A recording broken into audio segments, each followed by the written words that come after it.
So this is a quiz question. Who is the greatest NFL player that reminded you the most of CFL quarterbacks? Well, there's been quite a few. I look at Burt Jones. I look at uh, Lynn Dickey. I look at Joe Ferguson because he had a way with a pass. Didn't have to pass 50 times to win the game, but would do a lot. When a snake passed away from colon cancer in 2015, everybody in Canada mourned because we would have liked to have seen him in at least 1 year to CFL. He would have been great for the Argos or the Alouettes or even the BC Lions because he was that charismatic and that good. So today we're talking about the legend of Ken Stabler. And for the four people out there that don't know about this Alabama sensation, born in Foley, he played in the NFL for 17 seasons, primarily with the Raiders. Nicknamed Snake, either because of his on-field exploits or his off-field exploits. He played college football in Alabama, was selected by the Raiders in the second round of the merged 68 NFL-AFL draft. During his 10 campaigns in Oakland, he received 4 Pro Bowl selections and was named MVP in 74. He also helped the Raiders win their first Super Bowl title in Super Bowl 11 over the Vikings. Now he was possibly inducted in the Pro Football Hall of Fame in 2016. I would love to have seen his speech. Now, he became a highly talented football player at Foley High School in Foley, Alabama. He led Foley to get this a win-loss record of 29-1 over his high school football career, the only loss coming against Vigor High School, or Vigor. He was an all-around athlete in high school, averaging 29 points a game in basketball, and excelling enough as a left-handed pitcher in baseball to receive minor league contract offers from the Astros and the Yankees. 6'3" and a svelte 215, he was an All-American athlete. During his high school career, he earned his nickname Snake from his coach following a long, winding touchdown run, but again, a lot of people felt it was, off the field. Let's not get into it. Now, recruited by head coach Bear Bryant at University of Alabama in Tuscaloosa, due to NCAA regulations at the time, freshmen were ineligible to play in the varsity in the university division. Stabler was on a freshman team in 64 when the Crimson Tide won the national championships with quarterback Joe Namath and Steve Sloan. Despite being named national champions, Alabama lost their bowl game following to Texas in the 65 Orange Bowl. Now, as a sophomore in 65, he was used sparingly as a backup to Sloan and a quarterback. Of course, Namath had left to the AFL Jets. That year, the Crimson Tide won their second consecutive national title, finishing the campaign with a record of 9-1-1, and he defeated Nebraska in the Orange Bowl in a very exciting contest, 39-28. As a junior in 66, he took over the starting quarterback position. He led the team to a 11-0 season, which ended a 34-7 rout in Nebraska to Sugar Bowl. Despite the unblemished record, Alabama was snubbed by the polls, finishing third by Notre Dame and Michigan State, neither of which played in the bowl. That's why we have the playoff system we have now. Now, expectations were high in Stabler's senior season, though those expectations would not be completely fulfilled. The offense often struggled in 67, and the defensive performance slipped. During the season, Bryant kicked Stabler off the team for cutting class and partying, though he was given a second chance. The Tide finished with an 8-2-1 record, including a loss to rival Tennessee. Though the season was lackluster, Stabler would provide a memorable moment in the Iron Bowl. Trailing 3-0 in the game, drenched by rain, he scrambled through the mud for a 47-yard game-winning touchdown, which gave the Tide a 7-3 victory over rival Auburn at Legion Field.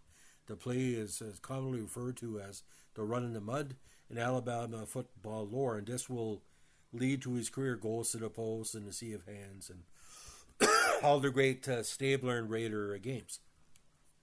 Now, in 3 years with the Crimson Tide, of course, his best season was 67, where he had a 57.9 percentage on 1,214 yards with 103 completions and 178 attempts, with, of course, 13 interceptions, because the Tide would only throw when he needed to. Now, selected in the second round of the AFL draft, NFL-AFL draft, by the Raiders, who were then the reigning AFL champions who just lost to Green Bay. He was the fifth quarterback taken after Greg Landry, Eldridge Dickey, Heisman Trophy winner Gary Beeman, and Mike Livingston. He was also drafted to play baseball for the Yankees in 66, the Mets in 67, and the Astros in 68. Now, when he signed a 2-year contract with the Raiders in March 68, In November, they sent him to Spokane to play for the Spokane Shockers of the minor league CFL, or Continental Football League, the other CFL. He played in 2 games for the Shockers before being recalled to the Raiders in late November. In July '69, disgruntled, he left the Raiders. However, in November, he said, "I'll be back in pro football come June." In January '70, after a year off, it was reported that Stabler Raiders head coach John Madden agreed that Stabler return to the Raiders for training camp in July. He made his first regular season appearance as a Raider in 1970. He also first attracted attention in the NFL in a '72 playoff game against the Steelers. After entering the game in the relief of flu-ridden Darryl LaMonica, he scored the go-ahead touchdown late in the fourth quarter on a 30-yard scramble. The Steelers, however, came back to win on a controversial deflected pass from Terry Bradshaw to Franco Harris off the body of Frenchie Fuqua, later known in football lore as the Immaculate Reception, but in Oakland and LA gear, the Immaculate Deception. After having several knee injuries, which were a staple of his career, he became less a scrambling quarterback and more a classic drop-back passer, known for accurate passes and uncanny ability to lead late, come-from-behind drives, just like Staubach, Elway, all the great quarterbacks. During the peak of his career, he had a receiving core consisting of sprinter Cliff Branch, sure-handed receiver and future Montreal Alouette Fred Biletnikoff, and tight end Dave Casper, the goals to the post. All 3 of Stabler's receivers will ultimately end up in the Hall of Fame as well. The Raiders' philosophy was to pound teams with a running game, aided by Pro Bowler Marv Hubbard at fullback and Clarence Davis at tailback, then stretch them with their long passing game. Although Stabler lacked remarkable arm strength, he was a master of long pass to Branch and accurate on intermediate routes to Biletnikoff and Casper. As a starter in Oakland, he was named Amos AFC Player of the Year in '74 and '76, and was the NFL's passing champion in '76. In January '77, he guided the Raiders in the bright lights of the Rose Bowl in their first Super Bowl victory, a decisive hammering of Minnesota 32-14 again against the Vikings and Tarkenton. Now he was awarded the Hickok Belt for '76 as the year's top pro sports athlete, all sports. Now in the '77 AFC playoffs against the Colts on Christmas Eve, he completed a legendary fourth-quarter pass to Casper to set up a game-time field goal by Errol Mann. The play, dubbed the Ghost to the Post, sent the game to double overtime, which the visiting Raiders won 37-31 after Stabler threw a 10-yard touchdown pass to Casper. And we say Ghost to the Post because Casper caught the pass from Stabler over his own shoulder, almost invisible to the defenders. In the second game of '78 on September 10th, the Holy Roller game, called by San Diego the Immaculate Deception, saw Oakland win 21-20 at San Diego after a fourth quarter forward fumble by Stabler was caught and forward fumbled by 2 other players to score a touchdown and win the game. And the Madden asses of his real, he said, "Get your ass out," and really he does. Now this caused the Ken Stabler rule to be enacted in '79, permitting only the fumbling player to recover the ball during a fourth down play, or during any down played after the 2-minute warning and a half of overtime. And if you're a Raiders fan, just another way to cut back on the Raiders' success. After subpar '78 and '79 seasons, in which the Raiders failed to make the playoffs and saw the departure of many team leaders from the Super Bowl run, Clarence Davis, Skip Thomas, George Atkinson, Willie Brown, and head coach Don Madden, while Biletnikoff went to Montreal, he was traded in March '80 to the Oilers for screen sensation quarterback Dan Pastorini. He looked like a movie star and true like an idiot. He left it as the Raiders' all-time leader in completions with 1,486, passing yards with 1,978, and 150 TD passes. The Oilers saw Stabler as the missing ingredient that will finally get them past the rival Steelers and enter the Super Bowl. Now, Houston at the time lacked the exceptional talent on offense that Stabler had thrived in Oakland, as Earl Campbell and Casper, who was also required to trade from the Raiders, were the few potent weapons that he had. Meanwhile, Pastorini lost the starting job in Oakland to later 2-time Super Bowl champion Jim Plunkett after an injury, and Plunkett, of course, then led the Raiders to the win of the Super Bowl, including a playoff win over the Oilers in a wild-card game, where a game that really made the Raiders fans cry. Houston head coach Bum Phillips was fired shortly after the season, succeeded by defensive coordinator Ed Biles. Now, without the popular head coach that rejuvenated an otherwise woeful Houston franchise, Stabler did not report to training camp in 81 and announced his retirement through his agent some months later. After 5 weeks and an injury to projected starter Gifford Nielsen, who was projected to be a great player, returned to the Oilers in late August and signed a 2-year contract. He had a terrible season, and Houston went 7-9 and missed the playoffs. Now, released by the Oilers after the season, he rejoined Phillips in New Orleans in late August. Dave Wilson had a season-ending knee injury on August 12th. In mid-September, the Saints traded a longtime starter Archie Manning for offensive tackle Leon Gray.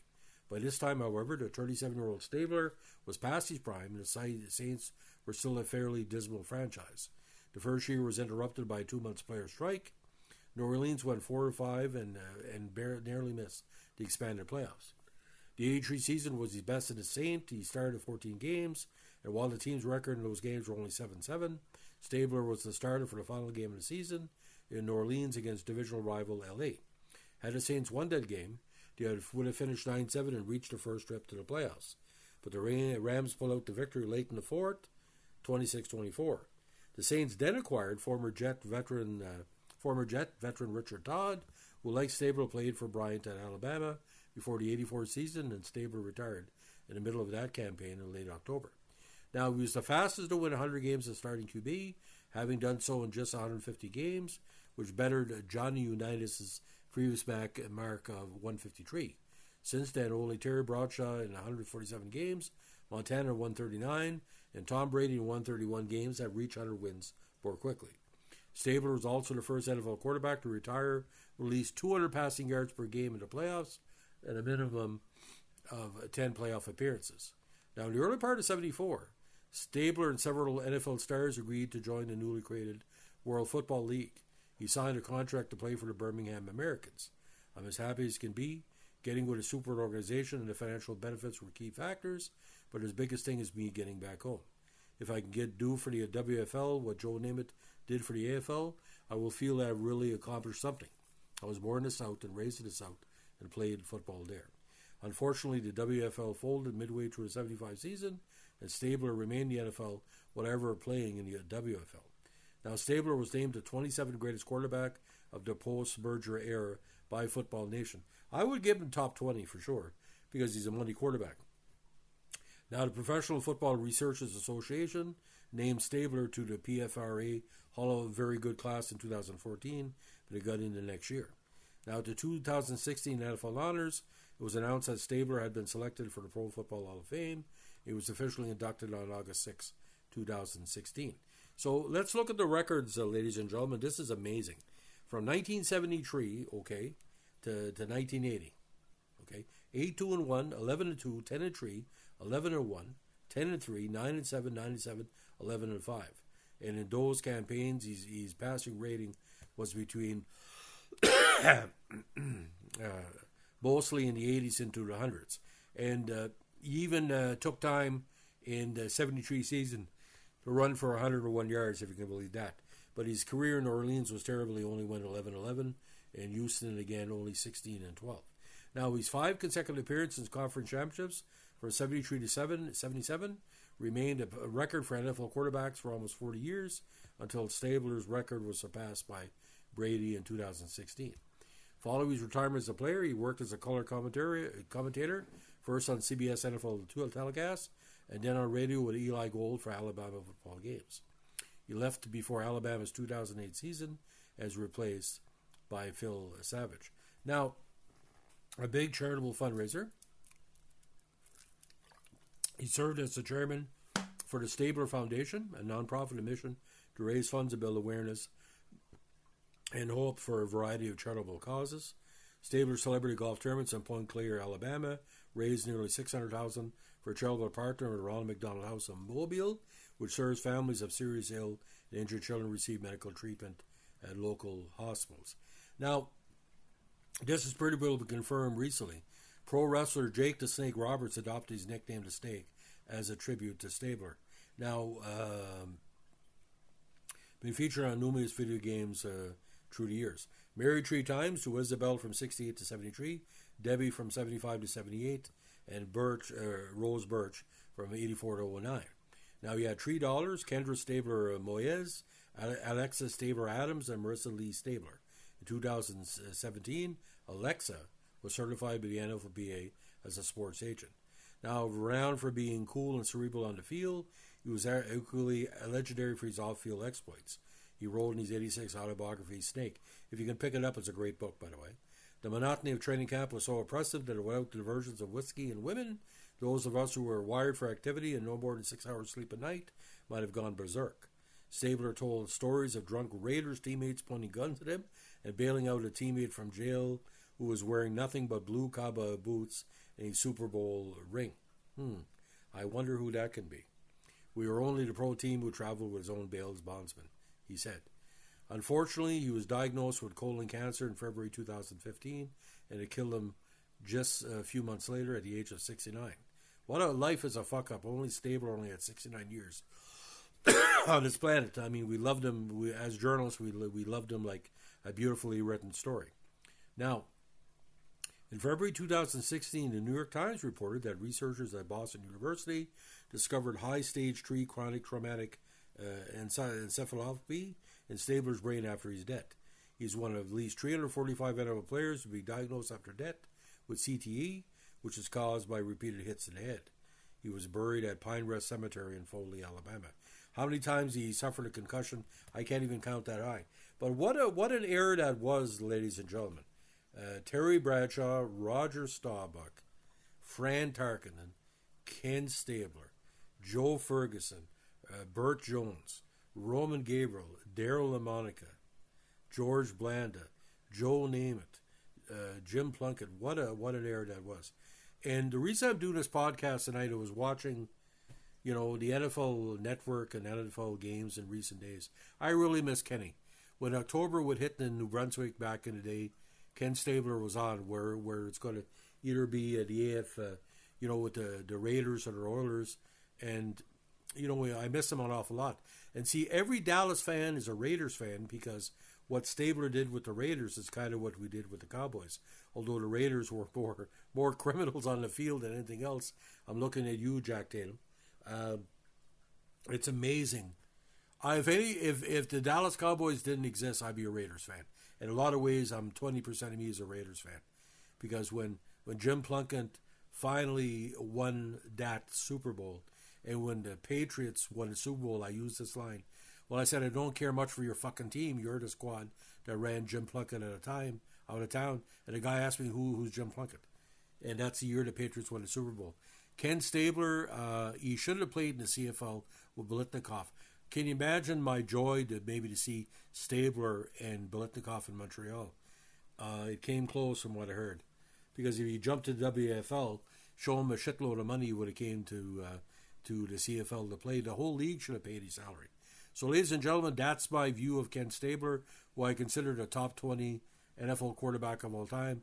The only thing that didn't stop him, his teams were stake bitten, no pun intended, in certain playoff games and certain playoff situations. So you had John Madden, okay? You had that great defense. You had Stabler. You had Biletnikoff. You had Davis. You had, it's amazing. What an amazing team. So thanks for listening, ladies and gentlemen. If you like what we're doing with our NFL Vintage Podcast, let us know with a like, comment, subscribe, or share.